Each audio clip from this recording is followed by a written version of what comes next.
Howdy folks, this is Jimmy from Smoky Alco. Today I'm going to show you how to replace a faulty turnout. I've already cut out the turnout. The switch that you get, the new switch that you get, if it's going to be the same switch, most of the time they may go back in the same place.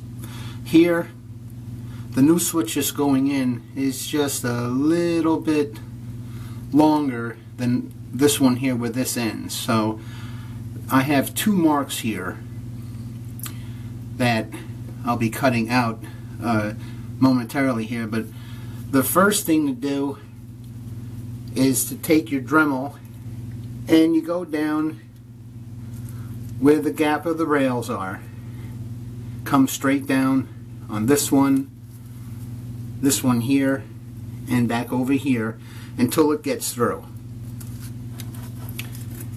Once that's done, if there's any ballast in here, you can either spray with water and alcohol, which will help loosen the ballast. The track will start to loosen up. You can take out your fasteners, and then you pull out your switch. Now I've already cleaned it. I had to take a scraper and scrape a little putty knife and scrape all of this off. Here's my new switch that's going in. And the way that's going to work, it's touching the back rail here. It's in place where it's got to be here. But over here, it's just a little bit too long.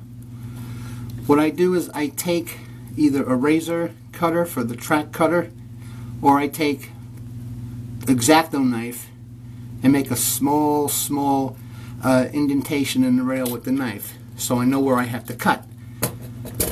And then what I do, I'll take a marker, a Sharpie, and I'll make a small little mark where the rail's going to be cut.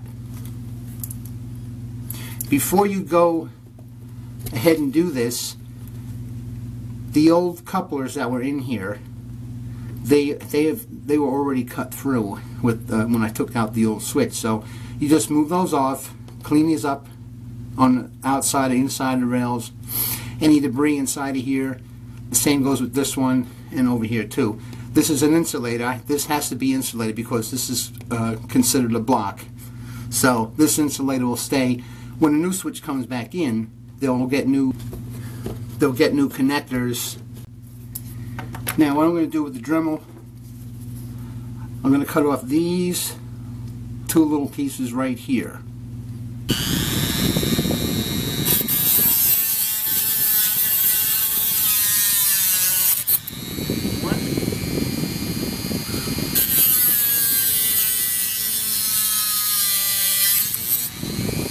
Take our new switch,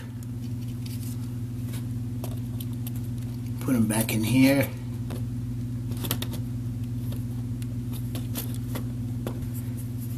It fits good here, but over here it's just a little bit too tight, and probably what's happened was the wheel is on a bit of an angle when it went through here. So probably down in here I'm just going to have to cut this down just a little bit so that the other rail, the switch rail, can go down inside.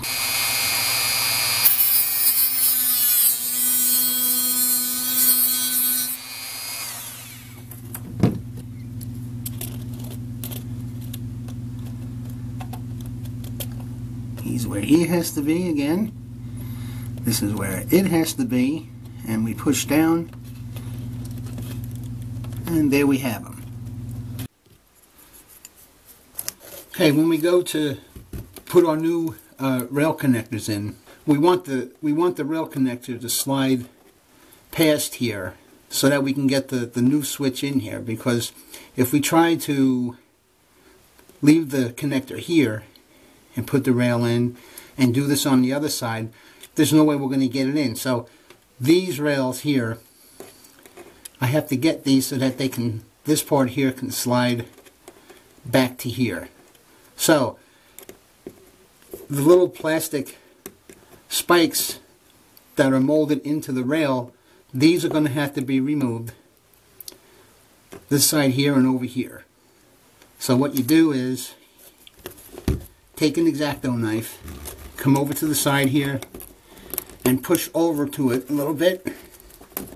And as you're doing so, you'll hear a little click like we just heard there. Now it's gone. Then you do the same thing on the other side and over here as well. You have to make sure that once you do get them off, make sure that your rail has some movement here so you can slide the new one underneath it.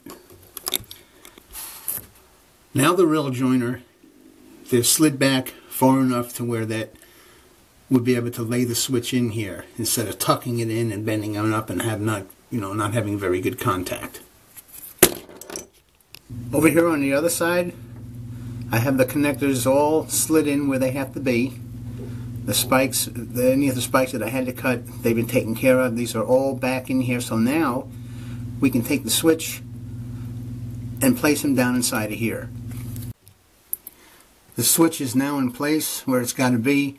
All I have to do now is just start sliding the rail joiners back over from the track onto the switch. We have the rail lined up with this rail.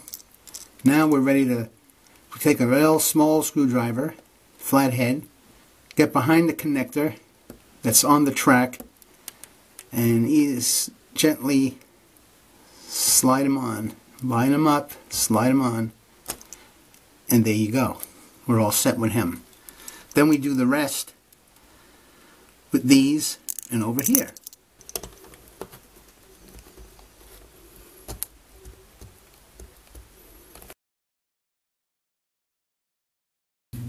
Now before you go any further, it's good to take a straight edge. I have a yardstick here. Go from one side to the other. Put your yardstick on top of your rail and be certain that you have no dips or high spots. Alright, let's see how he goes through.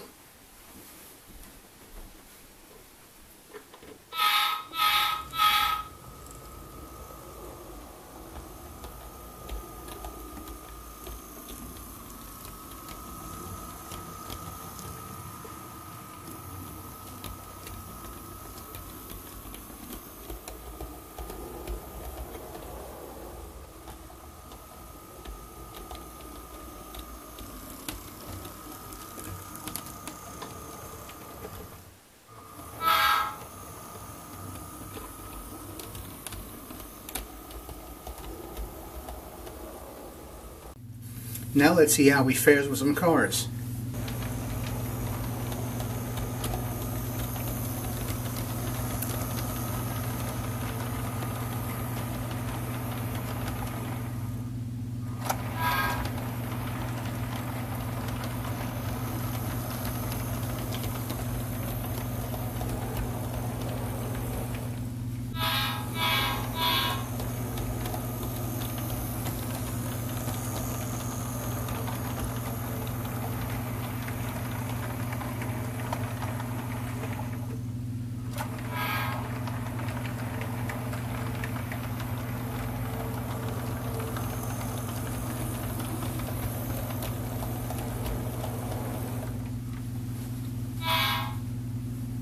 Okay, hope you guys enjoyed this. Any questions, comments, let me know. This is Jimmy from Smoky Alco.